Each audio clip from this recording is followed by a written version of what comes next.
আশা করি আজকে সকলেই ভালো আছে এবং আজকের ক্লাসে আমরা জ্যামিতি এই ভৌতলক বিজ্ঞান ও নন মেজর পদার্থের একটা ক্লাস করার ট্রাই করব। সেটা হচ্ছে যে আলোর ব্যতিচার শক্তির সংরক্ষণশীলতা নীতি মেনে চলে ব্যাখ্যা করতে হবে।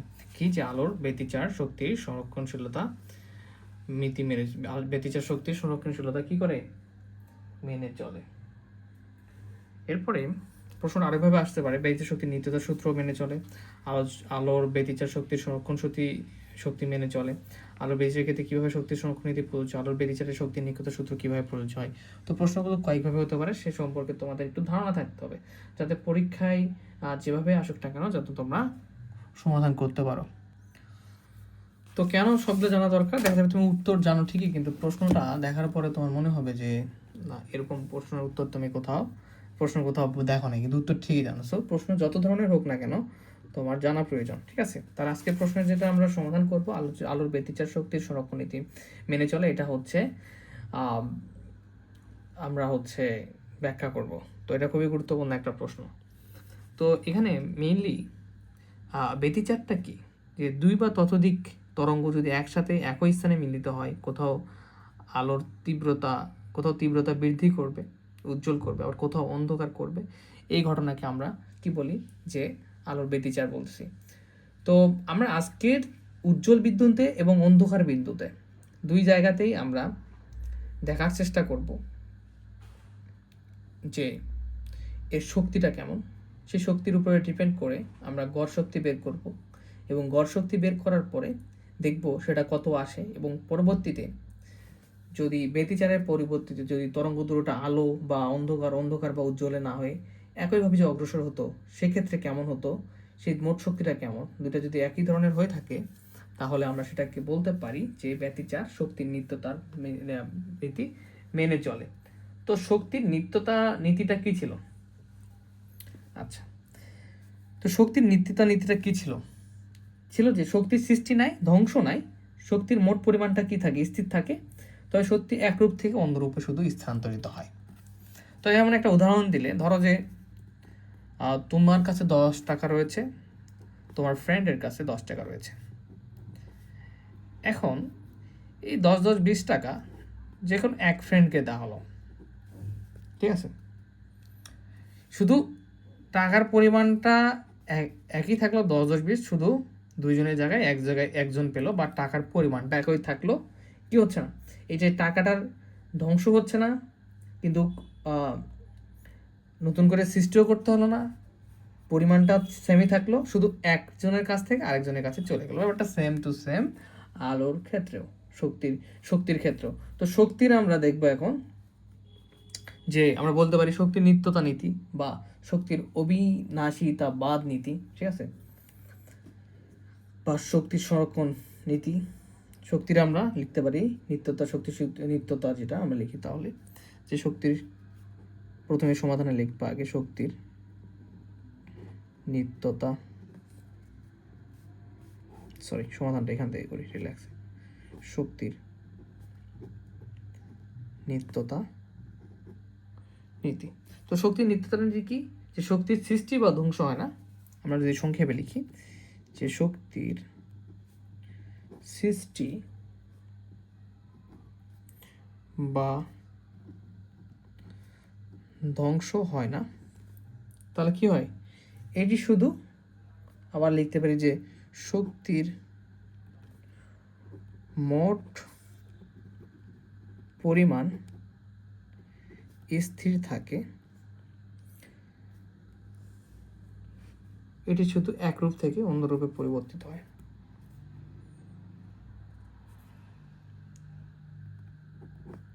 এটি শুধু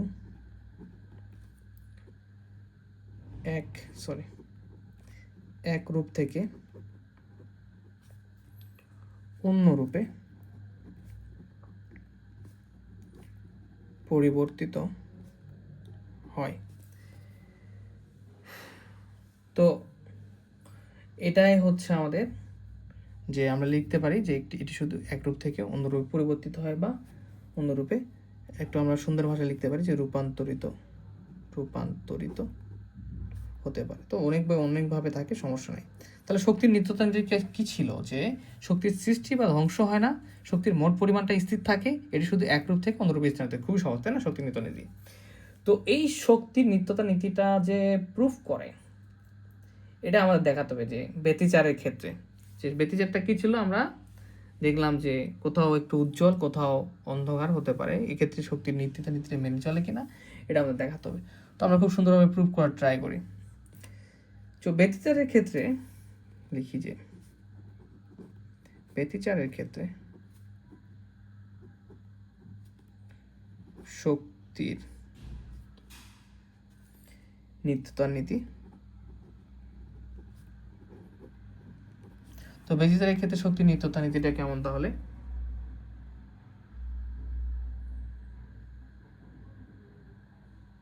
আচ্ছা, তো এখানে ব্যতিচারের ক্ষেত্রে আমরা কয়টা আলো পাবো? দুইটা। একটা হচ্ছে উজ্জ্বলের অন্ধকার। তো দুইটা আলোক তরঙ্গের প্রত্যেকটির বিস্তার যদি আমরা চিন্তা করি, সেক্ষেত্রে উজ্জ্বল যে বিন্দুটা থাকবে সেই বিন্দুতে এই দুই তরঙ্গের দশাটা কেমন হবে? যদি আমরা বিস্তার দুইটা যদি আলোক তরঙ্গ চিন্তা করি, ঠিক আছে, দুইটা আলোক তরঙ্গ চিন্তা করলাম, সেক্ষেত্রে উজ্জ্বল বিন্দুতে কি হবে? যে দশাটা কেমন হবে? দশাটা হবে একই রকম। তার মানে দুইটা তরঙ্গের দশা সো কেমন হবে? যে a প্লাস এ ইকুয়াল হচ্ছে 2a। কোথায়? এটা উজ্জ্বল বিন্দুতে। আবার যদি আমরা অন্ধকার বিন্দু চিন্তা করি, যে অন্ধকার বিন্দুতে কি হয়? যে দুই তরঙ্গ বিপরীত দশায় থাকে, সেক্ষেত্রে এদের কি হয়ে যাবে? বিপরীত দশায় মানে একটা পজিটিভ হলে একটা নেগেটিভ হবে, তখন 0 আসবে, তাই না? এটার হচ্ছে মান, দশার মান। তো তাহলে আমরা এখন প্রথমত লিখতে পারি যে এভাবে, যে প্রথমে আগে এগুলো লিখে নিই আমরা। যে ধরি বিস্তার, আমরা ধরলাম কি, যে বিস্তারের কথা বললাম,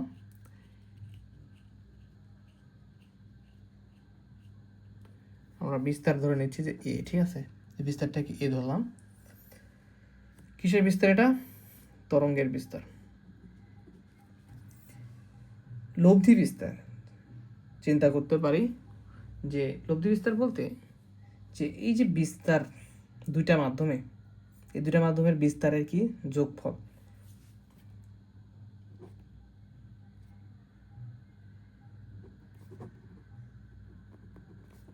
এ প্লাস এ ইকুয়াল হচ্ছে 2a।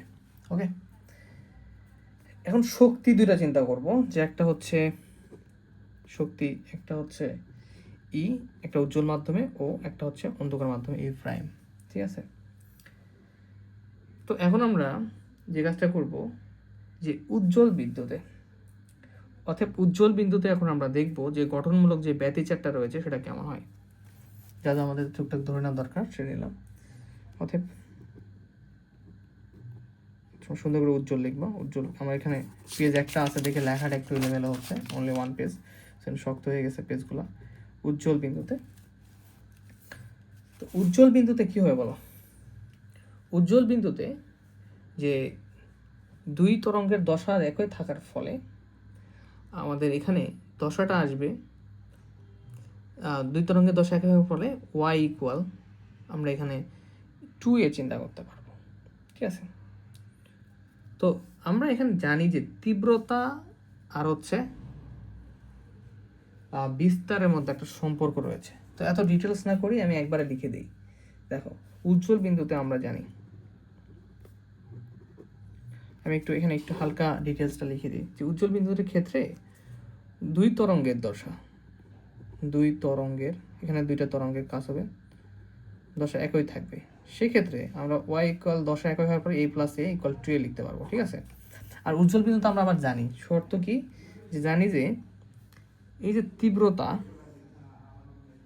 শক্তির যে তীব্রতা ই ধরেছিলাম আমরা, ঠিক আছে। তো সেই ই সমানুপাতিক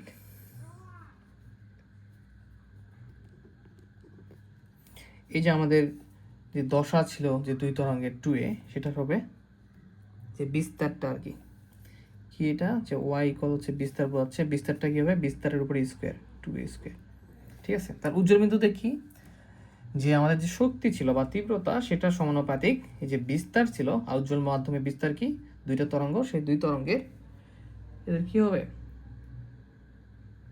দুইটা তরঙ্গের যোগফল 2a, তাদের হচ্ছে সেটা বিস্তারের হচ্ছে স্কোয়ার, এটা হচ্ছে সম্পর্ক উজ্জ্বল বিন্দুতে। তাহলে এখানে ই সমানুপাতিক 2 এর উপর স্কোয়ার মানে 4 স্কোয়ার। ওকে, এখন ই ইকুয়াল সমানুপাতিক উঠে দিয়ে আমরা সমানুপাতিক ধ্রুবক একটা কে নিব, কে 4 স্কোয়ার। ওকে, তো এটাকে আমরা 1 নম্বর সমীকরণ দিতে পারি বা না দিলেও সমস্যা নাই। ঠিক আছে, তাহলে এখানে আসলো কত আমাদের, এখানে আমাদের 1 নম্বর সমীকরণে আসলো যে উজ্জ্বল বিন্দুতে ই তীব্রতা বা শক্তিটা আসলো কে 4 স্কোয়ার। এখন আমরা আবার জানি অন্ধকার বিন্দুতে এই ই প্রাইম শক্তি বা তীব্রতার হচ্ছে পরিমাণটা 0। কেন 0? কেননা এখানে যে বিস্তারটা সেই বিস্তারটা থাকবে না। কেন অন্ধকার মাধ্যমে তরঙ্গগুলো কি হয়, বিনাশী বৃত্তিচার বা অন্ধকার বিন্দুতে বিনাশী বৃত্তিচার যেটাকে বলে, যে দুই তরঙ্গ বিপরীত অবস্থায় থাকে, সো এর বিস্তারটা হবে বিপরীত থাকার কারণে অন্ধকারে এ একটা হবে মাইনাস এ, তখন 0 আসবে।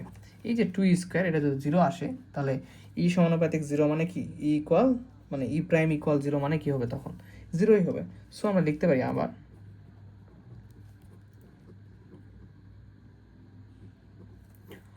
অন্ধকার বিন্দুতে, আবার অন্ধকার বিন্দুতে যে আমরা জানি ই প্রাইম শক্তিটা কি হবে অন্ধকার বিন্দুর ক্ষেত্রে 0। কেন হলো, যে দুইটা তরঙ্গের মানটা কি হয় বিপরীত দশায় থাকে, সো এদের যে দশার ভ্যালুটা বিপরীত হওয়ার ফলে এরপর 0 আসবে, ই প্রাইম ইকুয়াল 0। তো এটা পেলাম 2 নাম্বার। দেখো এখন আমাদের এখানে গড় শক্তি বের করতে হবে, যেটা বলছে গড় শক্তিটা কিভাবে বের করব, এই যে উজ্জ্বল বিন্দুতে যে শক্তির পরিমাণ এবং যে অন্ধকার বিদ্যুতের যে শক্তির পরিমাণ, এই দুইটা আমাদের যোগ করে 2 দিয়ে ভাগ করতে হবে, যেহেতু দুইটা শক্তি ডিভাইডেড করলে আমাদের গড় শক্তিটা আসবে। তো তখন দেখা যাবে যে আমাদের এই গড় শক্তির সাথে যে ব্যতিচার পরিবর্তে যদি তরঙ্গ দুটা যদি পৃথকভাবে অগ্রসর হতো, ঠিক আছে, ব্যতিচারের মাধ্যমে ব্যতিচার সিস্টেম না অন্যভাবে, তখন এদের মোট শক্তিটাও 2 স্কোয়ার হতো। তখন বলবো যে যার সমীকরণ আমাদের যে গড় শক্তিটাকে সমর্থন করবে, সো গড় শক্তিটাও অপরিবর্তিত থাকবে, যেটা হচ্ছে মানে দুইটা সিস্টেমের মানে আলোটার কোনো আমরা কি করতে পারছি না, শক্তিটা কোনো ধ্বংস হচ্ছে না, কোনো হচ্ছে ধ্বংস হচ্ছে না বা সৃষ্টি হচ্ছে, শুধু একটা রূপ থেকে গড় শক্তিতে আর মোট শক্তিতে রূপান্তরিত হচ্ছে। আমরা দেখে যাচ্ছি অর্থাৎ গড় শক্তি ই প্লাস ই প্রাইম বাই 2, ই এর ভ্যালুটা পেলাম কত আমরা 4 স্কোয়ার কে, প্লাস হচ্ছে ই প্রাইমের ভ্যালু হচ্ছে 0, ওকে, বাই 2, এটা হলো 0। তাহলে এখানে 2 4 সঙ্গে কেটে গেলে কি হবে 2 স্কোয়ার কে, ঠিক আছে। তাহলে আমরা গড় শক্তিটা পেলাম কত, ই প্রাইমটা আমরা জানি 0, ই হচ্ছে 4 স্কোয়ার কে বাই ডিভাইডেড 2, তখন এখানে হচ্ছে আমরা গড় শক্তিটা পাবো, গড় শক্তিটা হচ্ছে 2 স্কোয়ার কে।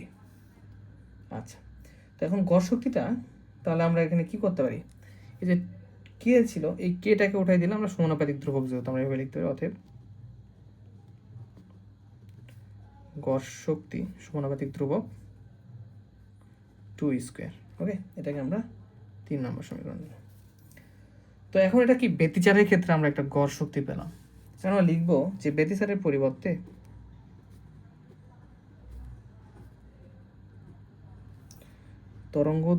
তরঙ্গ দুটি যদি পৃথকভাবে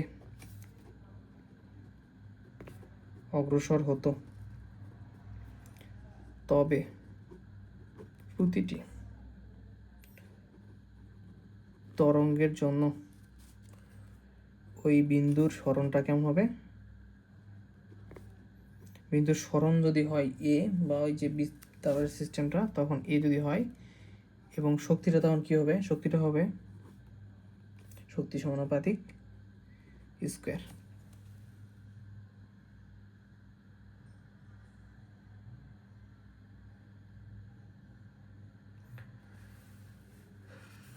তো এখানে যে দুটি তরঙ্গ যদি এখন আলাদা থাকে ব্যতিচারের পূর্বে, ঠিক আছে, ব্যতিচার হয়নি তার পূর্বে যদি দুটি তরঙ্গ যদি এখন আলাদা থাকে, সেক্ষেত্রে তীব্রতা কেমন, শক্তিটা হচ্ছে স্কোয়ার, ঠিক আছে, সরণ হলে স্কোয়ার।